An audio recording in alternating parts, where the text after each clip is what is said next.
بسم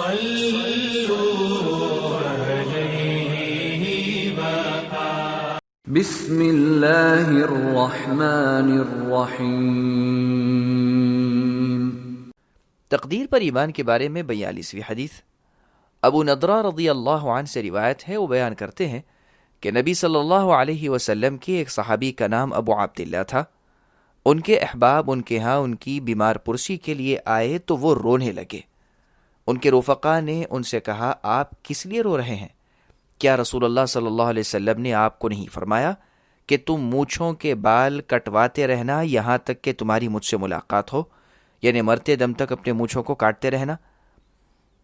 انہوں نے اس بات میں جواب دیتے ہوئے کہا، البتہ میں نے رسول اللہ صلی اللہ علیہ وسلم سے سنا ہے، آپ نے فرمایا، بلا شبہ اللہ عز و جل نے اپنے دائیں ہاتھ میں کچھ انسانوں کو پکڑا اور باقی ماندہ کو دوسرے ہاتھ میں لیا اور فرمایا، یہ جنت کے لیے ہیں اور یہ دوزخ کے لیے ہیں، اور مجھے کچھ پرواہ نہیں ہے۔ اب میں نہیں جانتا اے لوگو کہ میں اللہ تعالیٰ کی ان دونوں مٹھیوں میں سے کس مٹھی میں ہوں۔ اس حدیث کو امام احمد نے اپنی مسند میں روایت کیا۔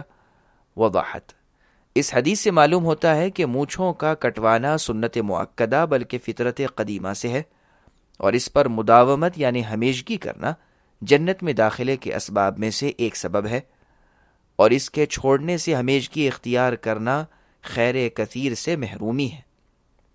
خیال رہے کہ کسی بھی سنت کو معمولی جان کر اس کو ترک نہیں کرنا چاہیے، اور اللہ کے خوف سے ہرگز بے پرواہ نہیں رہنا چاہیے کہ کہیں اللہ عذاب میں گرفتار نہ کر دے۔